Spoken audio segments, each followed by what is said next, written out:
It's that time again. It's episode 6, Smooth Traffic, the smoothest automotive podcast out there. I'm Johnny Edge, and I'm joined, as always, by Benny Pierce. Good day. And the man himself, Robert King. Why am I second this time round? In the interest of fairness. Ben whinges a lot about that, so, I thought I'd switch things up a bit. Well, to switch things up then, I'm going to interrupt you here. To hell with the intro. I'd like to talk about a product recall that has been issued by one of the great car manufacturers in the world, Rolls-Royce. Oh, really? Yes. Oh, I haven't heard about this. Well, you'll be impressed by this. Rolls-Royce have recalled a car. A car? One car. One car, yes. One of their ghosts. Just the one. Apparently there are some dodgy airbags in it. But it's only affecting one car. How do they know it's only affecting one car? I don't know. Get your research better next time, Rob. Yeah, good research, King. Well done. It's one that's over in America, apparently, and I think it's something to do with the federal driving laws. Whatever, the airbags that are in it don't come up to standard, apparently. So they've recalled one single ghost. Cool, but it's definitely one in America, so I don't have to worry. No, you don't have to worry, Ben. So, what else is in this episode, John? Well, we've got a few things coming up in this episode. We have some ugly cars, some terrible optional extras. We have another public service announcement, actually, I would say. Ooh. Trying to help people out a bit. We'll have another little date night discussion about the cars for date night. We'll agree by the end of the episode that I was right all along. I'm looking forward to that. So, obviously, in the last episode of Smooth Traffic, we mentioned that we were going to be getting a Citroen Cactus to drive, which Johnny was hoping would change my mind about, what I think of it. Unfortunately, due to some miscommunications with Citroen, we weren't able to get said Cactus. But, never fear, a colleague of mine, Eric, who doesn't listen to the podcast, unfortunately. Come on, Eric. For God's sake. He overheard me talking about the Cactus situation with a couple of my other colleagues, and he mentioned that he has a friend who owns one. So, thanks to Andy, who kindly let us borrow the Cactus for a whole 6 hours, which meant that I could drive it. Ben came along as a passenger, and, we made a good 6 hours of it. So, thanks to Andy, who also probably won't listen to this. Come on, Andy, for God's sake. I can honestly say, John, now that I've driven it, still don't like it. Come on, King, for God's sake. How can you not like the Cactus? Okay, I'll give you... Have you driven one? Maybe. I've driven so many cars this year, I can't remember. That's a no, isn't it? Yes. Yeah. I mean, for a start, the steering wheel is slightly square. Alright, it's probably part of the quirky cactusy theme that's going on, but the gearbox is horrendous. There's just so much space between the gears. It's just a nightmare. And then there's nothing inside the car, John. You can't just turn a switch to put the heater on. You've got to go into the touchscreen and find the relevant thing. And I'm all for modern stuff, but it is a pain in the backside to find anything, isn't it? Yeah, this isn't me being hard work. anti-technology or anything. Just give me a little knob that I can just turn to put the heater on. Or... if I need to put the back windscreen on, give me a button to press. I don't need to go into a touchscreen, figure out where I'm going in it. To be fair, it had all the sort of gadgets that you'd want, and it was just difficult to get to them. That was the biggest frustration, yeah. I think. I didn't think we even realised it had sat-nav until about 4 or 5 hours into the journey. Yeah. It was just a nightmare to find anything, John.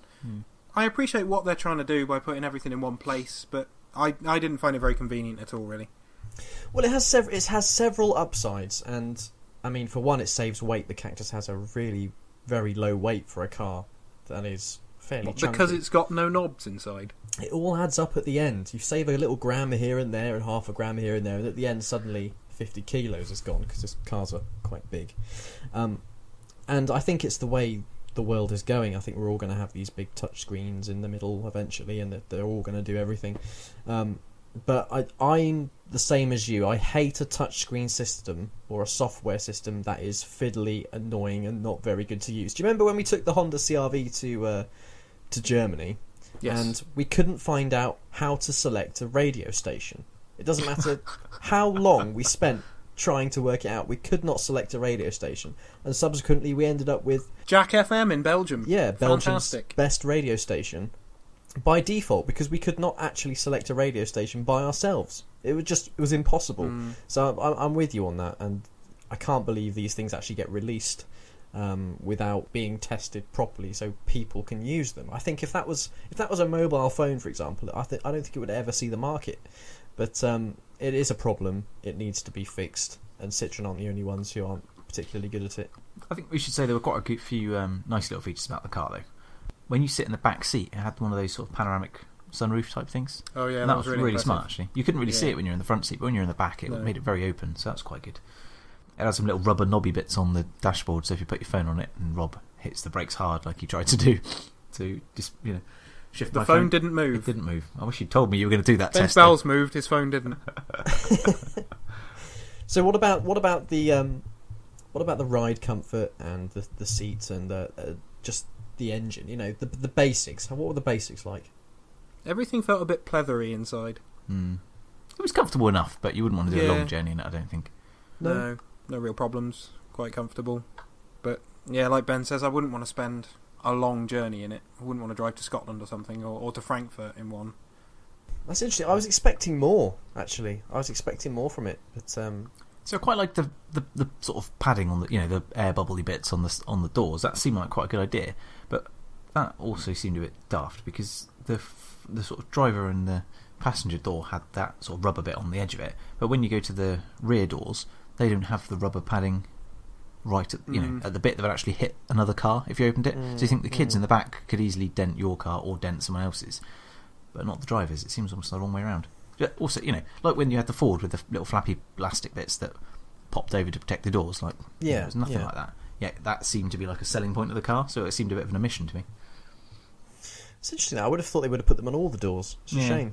Yeah, I mean the thing is as well, Andy's Cactus was, I think, either the very top spec one or the one just below it. And I mean, having met him very briefly, he seems quite happy with it.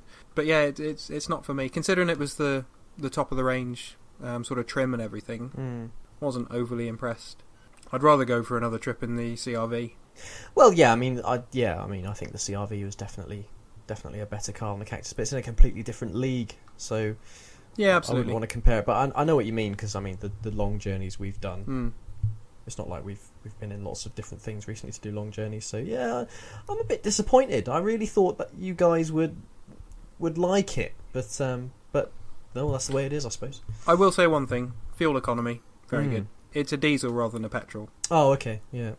I think, to be fair, we enjoyed it for the first sort of like half an hour. We were finding it quite novel, and then it sort of it was a started nice, to wear off a little nice bit, gimmick. didn't it, after a while? But that's the thing; it did feel like a gimmick, didn't it? It was, it was sort of quirky and whatnot, quirky enough to kind of hold your attention, but then it just wore off, and we just felt a bit sad. Some news on the quirky Citroen side of things, King. I saw a tweet briefly earlier on. I was just flicking through, and apparently Citroen are going to stick with their design philosophy and keep rolling out the quirky stuff. Do you remember that big 4x4 concept we saw in Frankfurt? That's apparently gonna be on the the way. one that looks like in a Mark 1 Freelander. Yeah. Okay. Well, I'll just say yes.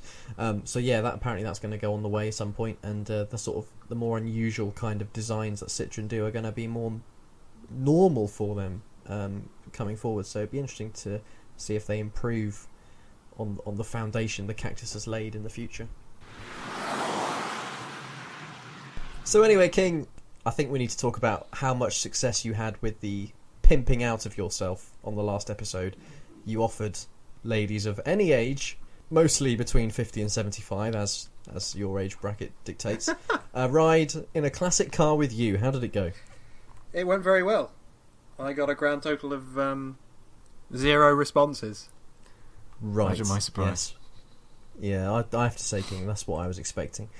Thanks. But I'm going to stand up for you, King, because I don't think it's a problem with you, because you're obviously a gentleman, a scholar, just a lovely, lovely old man. But I think they don't want to go out in a terrible old classic car, because they know how uncomfortable and smelly and bad it is. So that's my thinking behind it. Don't be too disheartened by it, King. So, have you got anything to offer for the date night car, Ben? No, not at all. Brilliant. Because he knows I'm right. That's why. You're not right. Ben doesn't want to commit to having an argument with me about a better date night can't be car. bothered Because to he knows argue with mine is Johnny. the best option. No, he knows it's the best option. He won't come out and say it, but he knows what I've picked is the best option. It's not the best option. It's a big brick. It is. Rob, you had an alternative. What was your idea? I'm playing you at your own game, John. Citroen Cactus. Oh, God. Yeah, I mean, you know I'm a massive fan of the Cactus, and It's I'm- quirky. It would, it would produce conversation. it would also produce children. I mean, I posed this question to the girl at the bar last week after we'd finished recording. Not last week, last Time. at the end of the evening. I asked her about the cars we discussed and everything, so I thought it was good. You know, I like a pub survey. Yeah. And she said if a guy turned up to collect her in that, she would think he already had children, and that kind of stuck the knife into it a bit. And since then, I've kind of been on the same side as her with that one. As cool as the Cactus is, it's perhaps a little bit too desperate dad to be a good date night car. Okay. Yeah, I mean, I'm not going to disagree with you, John. It's a valid point. I've always wanted this to happen. I'm a bit shocked. Yeah. Finally, you're conceding that I'm right about something. Yeah, I mean, I don't agree with the Dawn, but, I concede that the point... Well, it's not even a point that you've made. The point that the young lady at the bar made is very valid. And young lady at the bar, if you are listening, Rob is still single.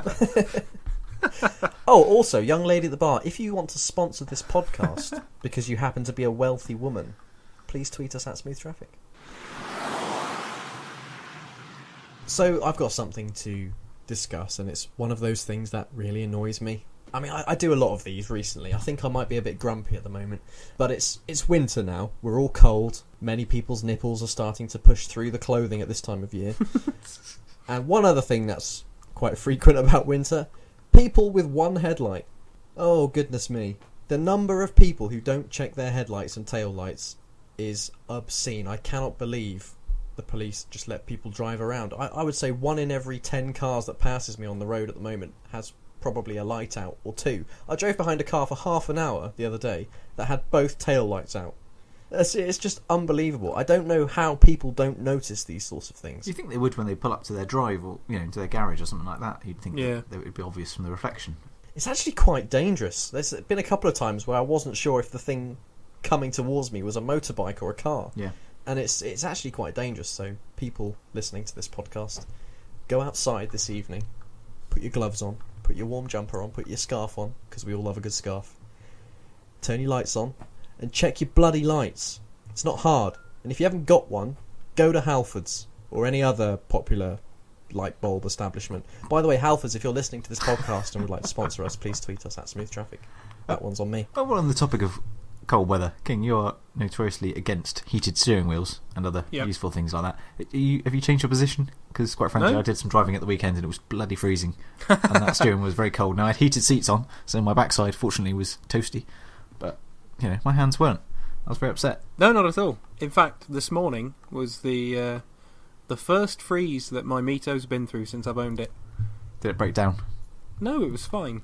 You hurtful, hurtful person. I was going to ask the same question.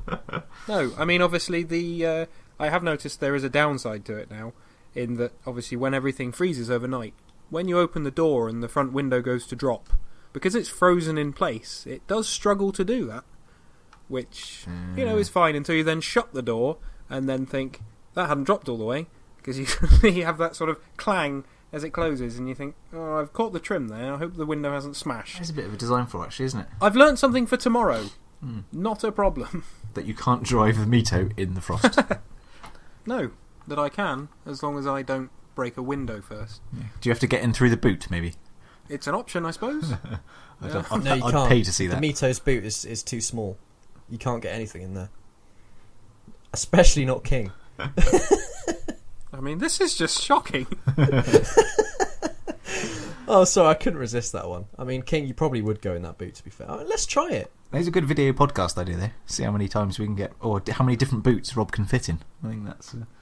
if you like the idea, tweet us at Smooth Traffic and we'll make it happen. Yeah, please. The worst thing is, that will probably get a lot more responses than my request for a young lady in a classic car. Thank you, Internet. If we can start a Rob tries the boot size of YouTube Rob show, tries the boot size. Nice. Yeah. Have you just come up with that?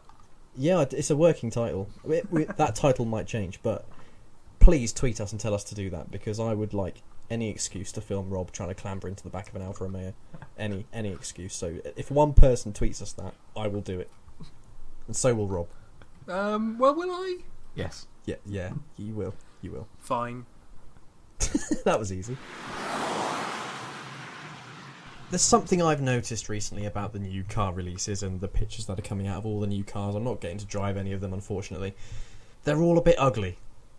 All of them are a bit ugly, with the exception of the Infiniti Q30, actually. That does look very nice. But if we have a look at some of the cars that have been announced recently and have been shown off, BMW M4 GTS looks like a very, very chavved up BMW, completely terrible looking.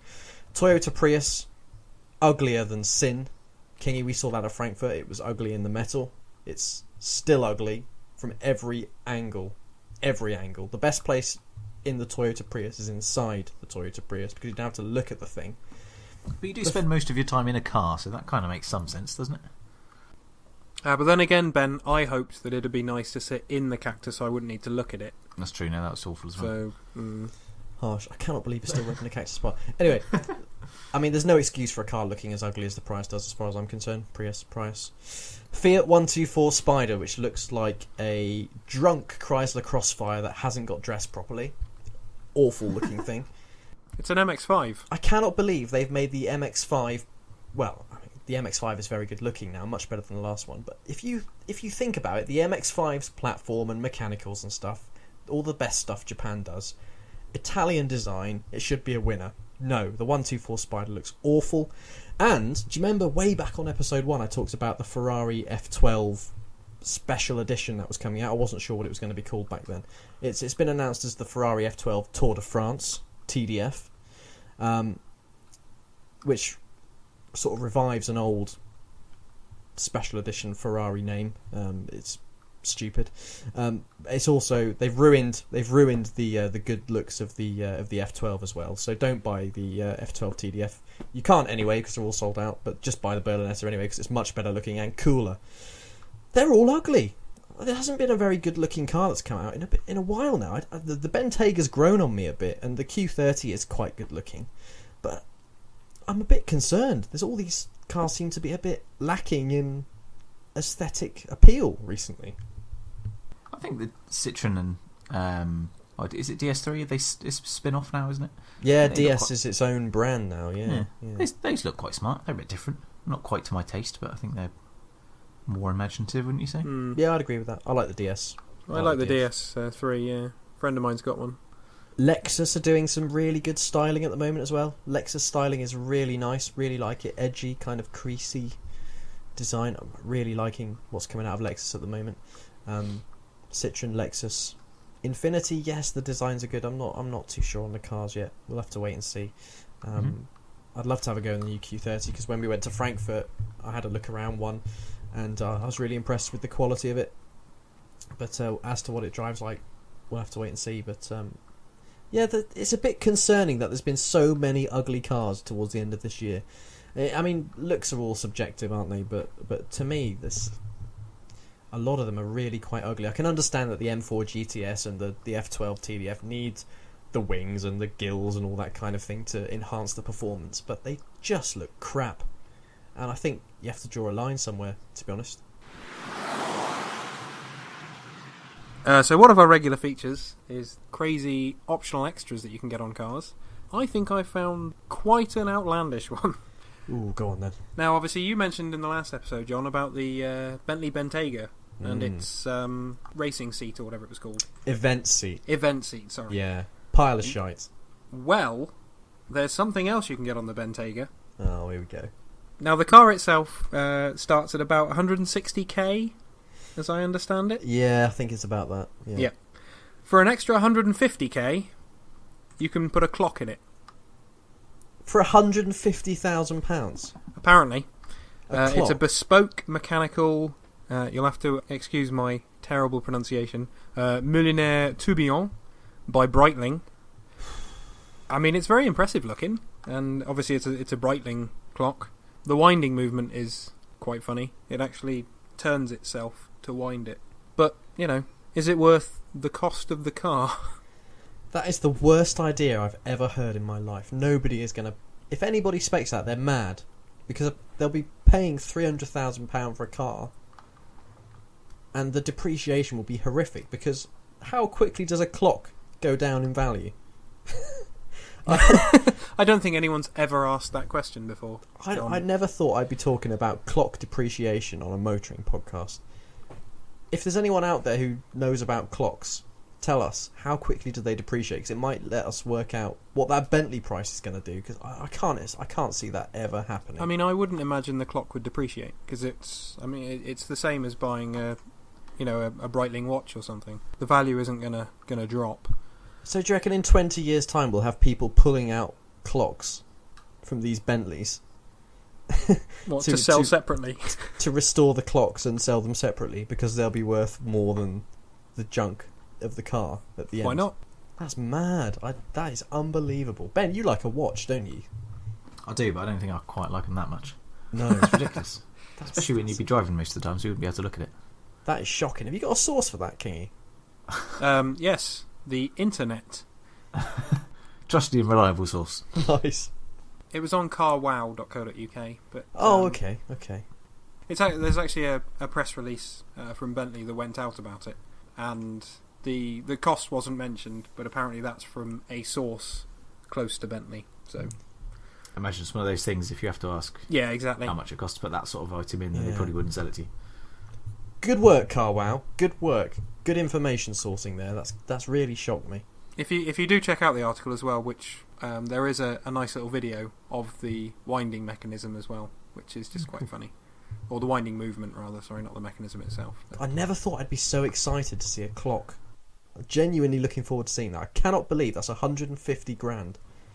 Goodness me. That's ridiculous. That's almost as ridiculous as I found that you can kit out a Maybach with granite trim for 20k. Nice. Granite? Yeah. Like a kitchen.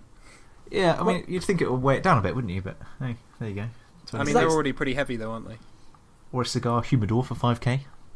It's a bit of a bargain. This is mad. Or a cassette player for 2.5 grand.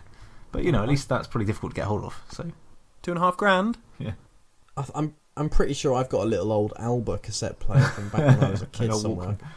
If anyone's got a Maybach, I'll do it for a tenner. Actually, I'll tell you what. If anyone does have a Maybach and gets the cassette player, I've got one of those cassette tape adapters, so you can plug in your MP3 player or whatever. So if you want that, then I'd be happy to part with it for, say, £5. Do you not need it for your Mito? No, I've got a CD player in that. Have you got a CD player in that? Yes. Oh, blimey. So I can physically put a CD in. I bet that was an optional extra. No. Not like today. Again, there's another problem with the Cactus, John. Where do I put my CDs? It didn't have one, did it? Everything's Bluetooth. It's ridiculous. No one listens to CDs anymore, King. Apart from us. But does the Mito have a perfume dispenser, King? Because you can also get one of those in the Maybach. Oh, how much? Exciting. I don't know. It's the short answer to that. What an absolute clown. Find So, out. Ben, I'll tell you what. Yeah. I reckon you would be the type of guy who would have a perfume dispenser. I reckon Ben would be the type of guy who'd have a Maybach. Yeah, he's a Maybach kind of. Yeah, I can see him driving a Maybach. Yeah. Yeah, Ben loves massive cars, so a Maybach would be right up his street. Maybe you could take him for a date in the dawn then. Well, that wraps it up for this episode of Smooth Traffic. As always, it's been an absolute delight. Kingy, say bye-bye. Bye! I wasn't expecting you to actually do what I said, but thanks. And Benny, you can say anything you like to the listeners. See you later. That was a bit boring. Sorry. It's goodbye from me as well. If you have anything to say about Smooth Traffic, tweet us at Smooth Traffic. Tweet me at the Johnny Edge. Tweet Kingy at Robert King ESQ. And you can tweet Ben at the Face of Ben if you really want to. Tell us something. Talk to us. Make us feel loved. God knows somebody has to.